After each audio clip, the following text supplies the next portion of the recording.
آمنہ آفتاب نے جو کہ ڈائریکٹر اور چیئر پرسن ہے ہم مشعل راہ فاؤنڈیشن کی. یہ تو ایک آفیشیل نام ہو گیا. آمنہ السلام علیکم, خیریت سے ہیں آپ کے اس طرف جو بیٹھی ہیں ان کا نام ہے مہنور.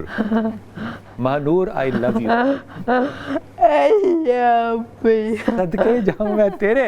اور جناب دوسری طرف بیٹھے ہیں طلحہ. طلحہ بھائی السلام علیکم. آئی لو یو ٹو.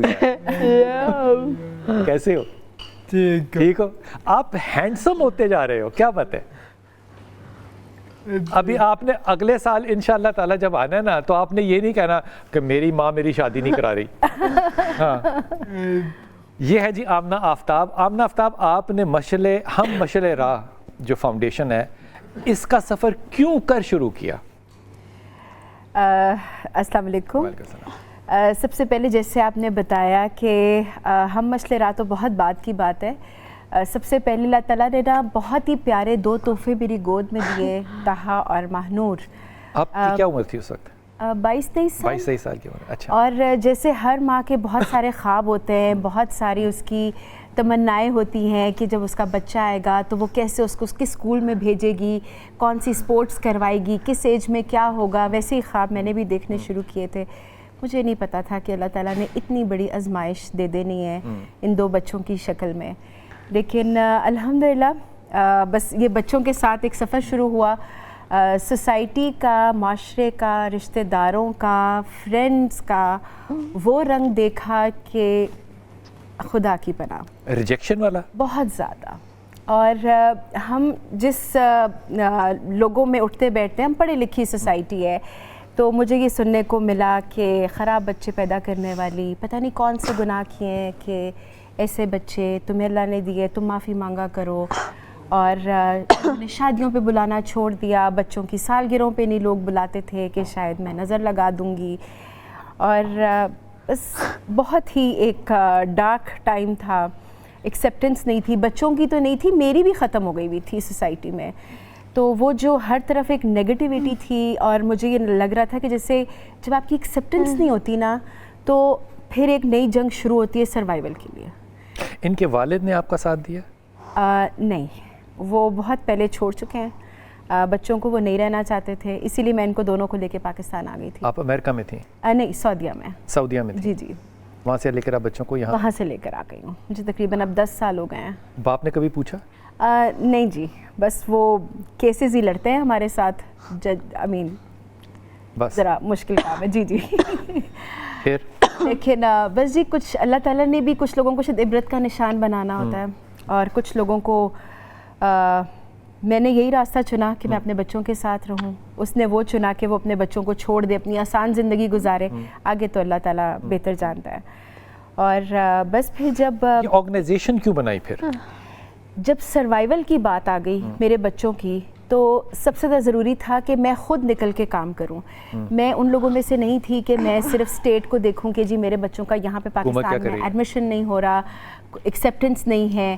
تو میں نے سوچا کہ میں خود ہی باہر نکل کے تھوڑا بہت کام شروع کروں گی. اور بیسیکلی میرا یہ تھا کہ میں ایک چھوٹا سا اسکول تیار کر لوں گی جہاں میرے بچے بھی رہیں گے, اور ہم ہنسی خوشی وہاں پہ اپنا ٹائم گزر جائے گا. سوچا ہی نہیں تھا جب یہ بڑے ہوں گے تو کیا ہوگا, اور باقی اس کے بعد سفر ہم مشعل راہ سے شروع ہوا کہ ایک چھوٹا سا انسٹیٹیوٹ شروع کریں گے. لیکن اس کے بعد الحمدللہ تعالیٰ نے ایسا ہاتھ پکڑا کہ آج پوری دنیا میں, پورے پاکستان میں ہم مشعل راہ فاؤنڈیشن کا ایک ایسی واحد آرگنائزیشن ہے جو ساری ڈسیبلٹیز میں کام کر رہے ہیں. ساری ڈسیبلٹیز فزیکلی چیلنجڈ اور مینٹلی چیلنجڈ, جس میں بلائنڈ, ڈیف, ویل چیئر یوزرز بھی ہیں ہمارے پاس, آٹزم کے ساتھ بچے ہیں, ڈاؤن سنڈروم کے ساتھ ہیں, ADHD ہیں, سلو لرنرز ہیں, اور ہر ایک کے ڈفرینٹ انسٹیٹیوٹس ہیں. اور یہ یہاں سب طرح کے بچے آتے ہیں؟ ہر طرح کے. اور یہاں پہ آ کے اپنی زندگی کا کچھ وقت گزارتے ہیں؟ صرف گزارتے نہیں ہیں, ہم ان کی پراپر ریہیبلیٹیشنز کرتے ہیں. ہمارے پاس بہت ہی ویل ٹرینڈ سٹاف ہے جو سائن لینگویج کے ساتھ ڈیف بچوں کو پڑھاتے ہیں, بلائنڈ بچوں کے ساتھ ہم بریل میں کام کرتے ہیں.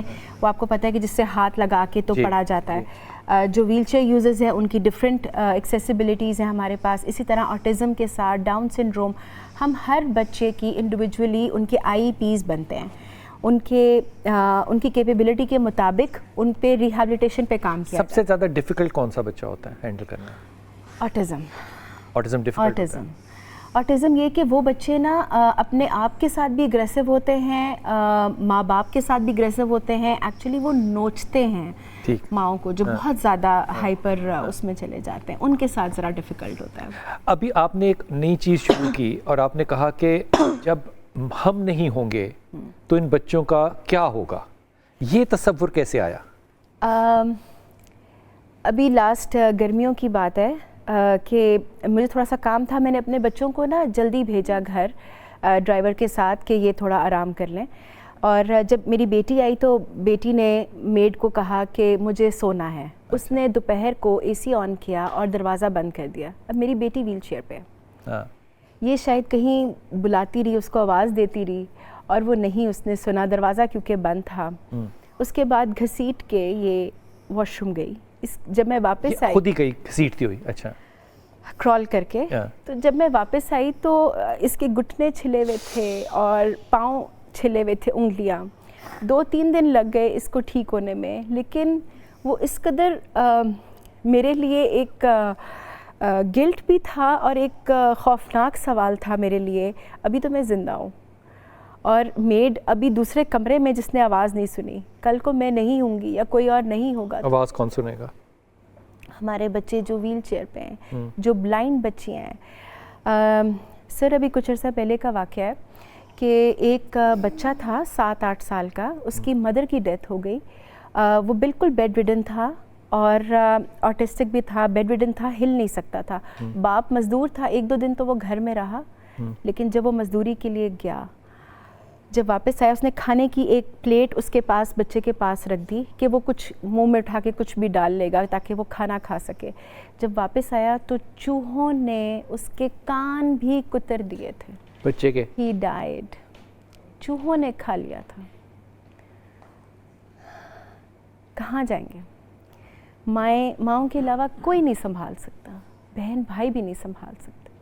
ہمارے پاس ایک اسٹوڈنٹ ہے, ہی از 45 ایئرز اولڈ, اور اس کے دونوں ماں باپ نہیں ہیں, وہ ڈرائیور کے ساتھ اکیلا رہتا ہے. بہن بھائی ہیں الحمدللہ, خرچہ بھی اٹھا رہے ہیں, سارا کچھ ہے, لیکن گھروں میں رکھنا مشکل کام ہے. کسی کی اس میں وہ نہیں ہے. تو آپ اس کے لیے ہاسٹل بنائیں گے ان کے لیے؟ جی سر, ہم پاکستان کا پہلا نرسنگ ہوم لے کر آ رہے ہیں, نرسنگ ہوم جہاں پہ ہر بچے کی, بچہ کہہ رہی ہوں یعنی کہ بڑا بھی ہو, ان کی پراپر ریہیبلیٹیشن ہوگی, اس کے ساتھ ان کی ریزیڈینشیل پوری فیسلٹی ہوگی, اور پاکستان میں سب سے پہلا ریسرچ سینٹر. کیونکہ میرا یہ ماننا ہے کہ جو ہمارے یہاں پریپیئرڈ ٹیچرز ہی نہیں ہیں, لیکن جو ہمارے پاس آئے گا رہنے کے لیے, اب آپ دیکھیں کہ اس کے سارے دن کا روٹین ہمیں پتہ ہوگا. تھیراپسٹ جب انٹر کرے گا, جی اس نے اتنے بجے کھانا کھایا, یہ دوائی کھائی, اس وقت سویا, اس وقت اس کو کس چیز نے ٹریگر کیا, تو ہمارے پاس جب پورا ڈیٹا ہوگا تو ڈیفینیٹلی ہمارے جو ڈاکٹرز ہیں, ریسرچرز ہیں, وہ بہتر ریسرچ کر کے. آپ کے انسٹیٹیوشن میں, ایک انسٹیٹیوشن میں جو ابھی میں دیکھتا ہوں ملتان کے اندر جو آپ بنا رہے ہیں, جی, یہ اس میں کتنے ان ہاؤس ہوں گے بچے؟ سر تقریباً 150 کے قریب ہمارے پاس جگہ ہے رہنے کے لیے. اور لیکن ڈے اسکالرز بھی ہوں گے جو آئیں گے 300 پلس میں انشاءاللہ. لیکن یہ 150 کی کیپیسٹی تو بہت کم ہے آمنہ.